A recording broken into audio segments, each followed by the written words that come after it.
My people, welcome back to Trending Gist Room.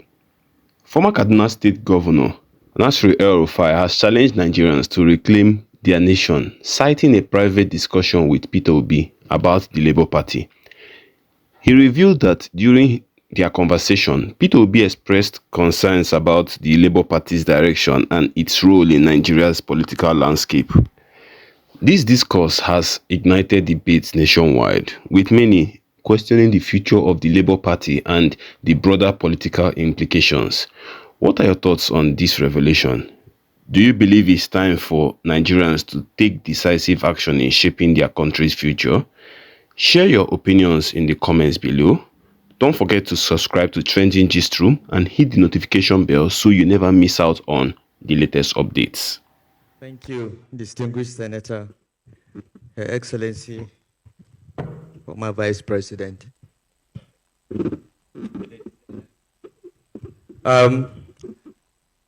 If you look at the program, you'll see that I'm not supposed to be on this panel.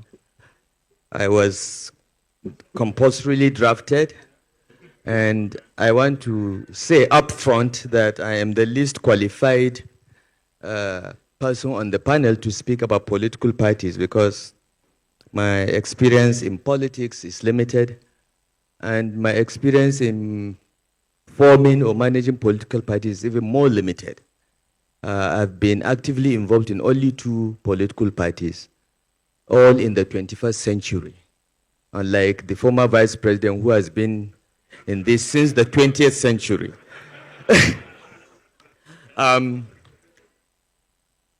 I was very active in the CPC. I was one of the leaders of the CPC before we merged into the APC. And all I know about partisan politics comes from that experience. But I want to say that, political parties are very, very important. I did not realize this until I became politically active. Because in our constitution, the only way we can contest for power is on the platform of political parties. Our constitution does not recognize independent candidates, even though we tried in our APC Committee on True Federalism to recommend that the constitution be amended to allow independent candidates. That has not happened yet, and I don't even know if it will ever happen. So political parties remain important. But what is the state of political parties today? I will give my own views of what I have seen in the last 2 years. The PDP, which is one of the largest and perhaps the oldest political party in this republic, is clearly targeted for destruction. It's a matter of time. There are internal mercenaries in the PDP that have been hired, paid, or otherwise motivated to destroy the party. So the party is on its way to the grave. Okay? And it's most unfortunate because His Excellency, the former Vice President, was explaining how politicians came together, essentially, put aside their differences to drive away the military. Most of these politicians ended up in the PDP. So the PDP actually represented the best of our politicians that fought for restoration of democracy. Forget those that make the most noise, but ran away from the country. Those that went to prison, those that were detained, all ended up in the PDP. Those were the real politicians that faced the military. But today, none of the founding fathers of the PDP can recognize it. Labour Party, again, targeted for destruction. And it's almost certain. The last time I had a conversation with Peter Obi himself, he admitted to me that he doesn't know what is happening in the party that he contested for president. So there seems to be a project to destroy all the opposition political parties. And the only option for the opposition, in my view, is to put aside their differences and come together and create a broad platform that will do the driving of the military again, because we are there almost. So, Your Excellency, we need your experience and skills. Now, I'm a founding member of the APC. If you go to INEC and ask for the form that got APC registered, I'm one of the 34 people that signed for it, and I was a founding member of the National Working Committee of the APC. But frankly, I no longer recognize the party. The party, no party organ of the APC has met for the past 2 years. No caucus, no NEC, nothing. I don't even know if it is a one-man show. It's a zero-man show. Okay.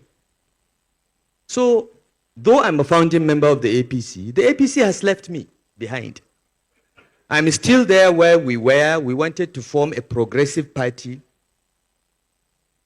that will fight corruption, revamp the economy, and restore security to Nigerians. That was the objective of forming our party. And we all came from that party. After forming the party, we went out of our way to recruit others that we feel could add value to the party. We went to the residence of His Excellency Vice President Atiku Abubakar, invited him to join the party.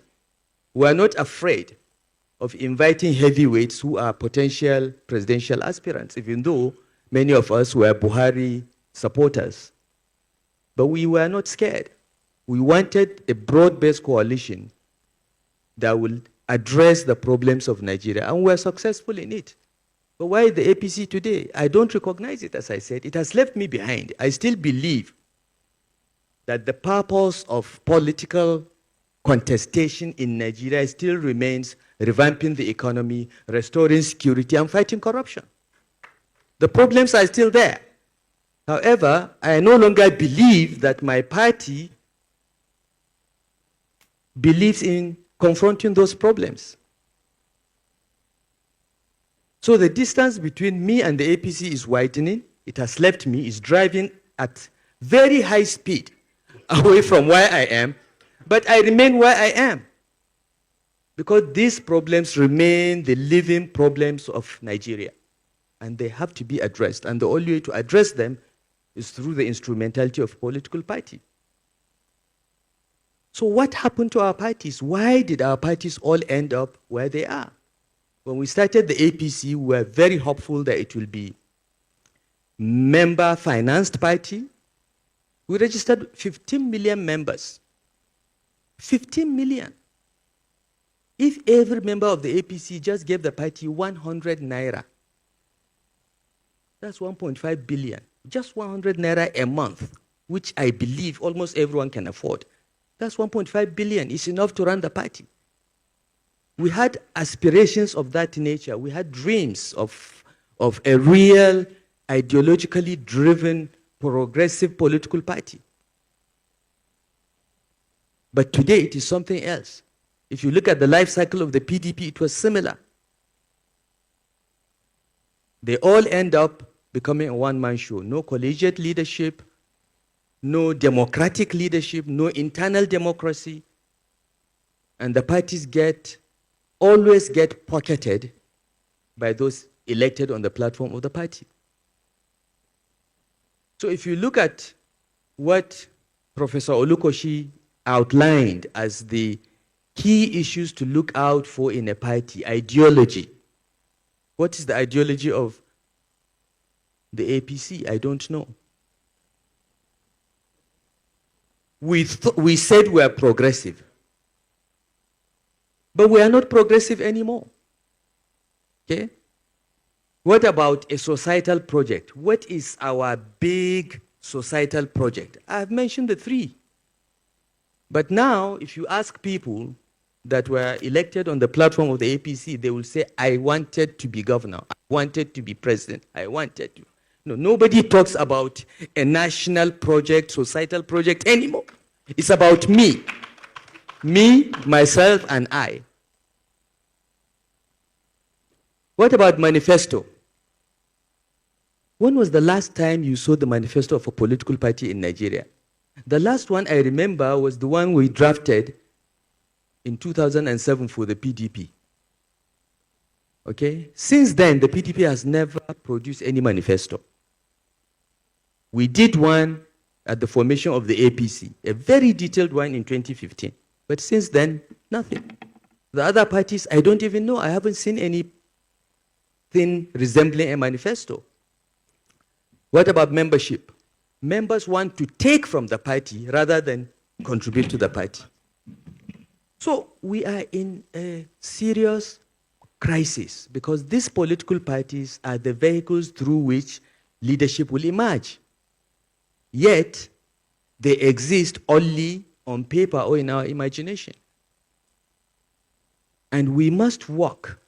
And this is a challenge for those in opposition. I'm not yet in opposition, by the way. I'm still in the APC. But this is a challenge to those in opposition. You must come together and form a party that, in my view, should closely resemble the NPN of the Second Republic. That's one political party